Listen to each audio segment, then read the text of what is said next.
अर्थसंकल्प सादर झालेला आहे, मात्र व्यापारी जे आहेत, उद्योजक जे आहेत, त्यांना हा अर्थसंकल्प कसा वाटतंय हे जाणून घेणं महत्त्वाचं आहे। माझ्यासोबत नाग विदर्भ चेंबर ऑफ कॉमर्सचे पदाधिकारी आहे। अश्विनजी, बजेट सादर झालेला आहे, व्यापाऱ्यांच्या उद्योजकांच्या अपेक्षा खरोखर पूर्ण झाल्यात? बिल्कुल भी नहीं। जो हमारी अपेक्षाएं थी वो इस बजट में माननीय वित्त मंत्री जी ने कुछ भी उस बारे में बात नहीं कही। हमें ऐसा लग रहा था कि माननीय वित्त मंत्री जी टैक्स स्लैब कम करेंगी, डायरेक्ट टैक्स स्लैब का, तो वो कुछ भी कम नहीं हुआ। और साथ ही साथ हमारी जो एक मांग थी कि जैसे वित्त मंत्री जी ने इनकम टैक्स में करेक्शन करने का मौका दिया, इसी प्रकार से जीएसटी में भी हमें जो गलती हुई है वो सुधारने का मौका मिले, क्योंकि व्यापारी कोई टेक्निकल आदमी नहीं है, भरते समय एरर हो सकता है।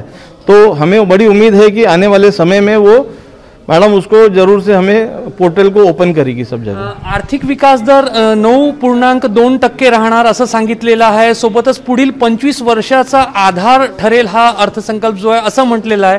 तरी आपल्याला का वाटतंय की जेवढं द्यायला पाहिजे होतं तेवढं मिळालेलं नाही? हर बजट में कुछ ना कुछ एक जुमला रहता है कि आने वाले इस समय के लिए, इस बार 25 साल का बजट इनने पेश कर दिया, लेकिन बजट 25 साल का कहाँ से आएगा? हमने जो बजट देखा उसमें किसी भी प्रकार की किसी को भी रियायत नहीं है। हाँ, अगर इसमें टैक्स परसेंटेज कम कर देते, जो लोन का टैक्स परसेंटेज है, तो जरूर बाजार में बहुत पैसा आता और रोलिंग होती, लेकिन वो कुछ भी किसी भी प्रकार से नहीं है। आने वाला 25 साल का जो बजट है ये एक सिर्फ जुमला है हमारे हिसाब से।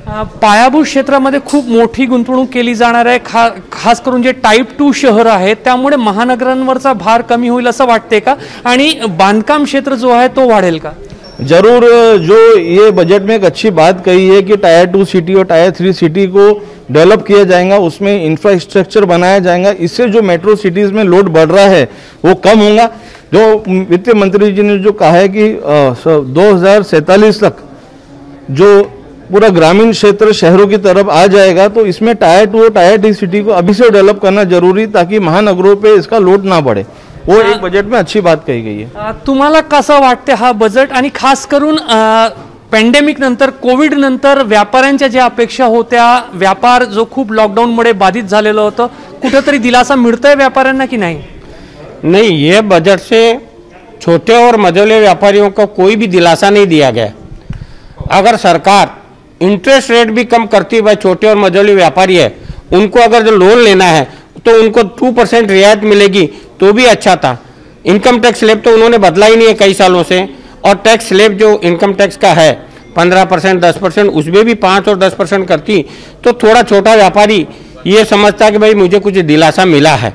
ऐसा लग रहा है कि सरकार कॉर्पोरेट जगत की ओर ज़्यादा बढ़ रही है, क्योंकि पार्टनरशिप डीड में भी जो स्लैब की छूट मिलना चाहिए वो नहीं मिली थी। डिजिटल करन्सी संदर्भात अनेक घोषणा झालेल्या आहेत, खास करून क्रिप्टो करन्सी संदर्भात आपण कसं पाहता? कारण खूप तरुण वर्ग जो आहे तो क्रिप्टो करन्सी आणि डिजिटल या जे करन्सी त्याच्यावर अवलंबित राहतो, गुंतवणूक करतो। तुम्ही कसं पाहताय? ओवरऑल पूरे वर्ल्ड में क्रिप्टो करेंसी एक नया ट्रेंड चालू है, जिसका कोई लेखा जोखा नहीं है, किसी के पास हिसाब किताब नहीं है।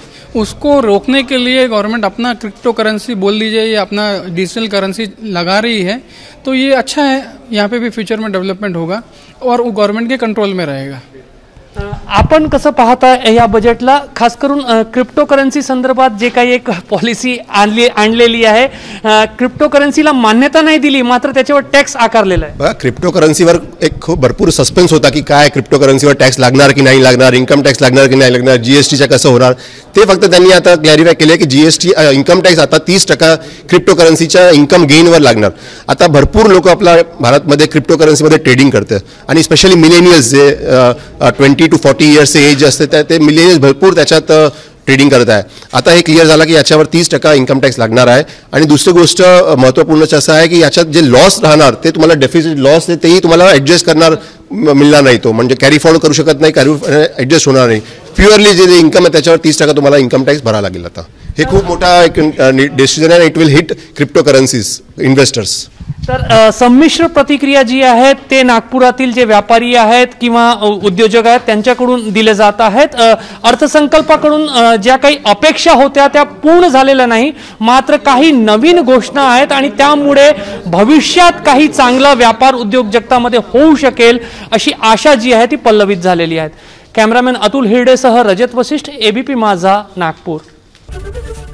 एबीपी माझा, उघडा डोळे बघा नीट।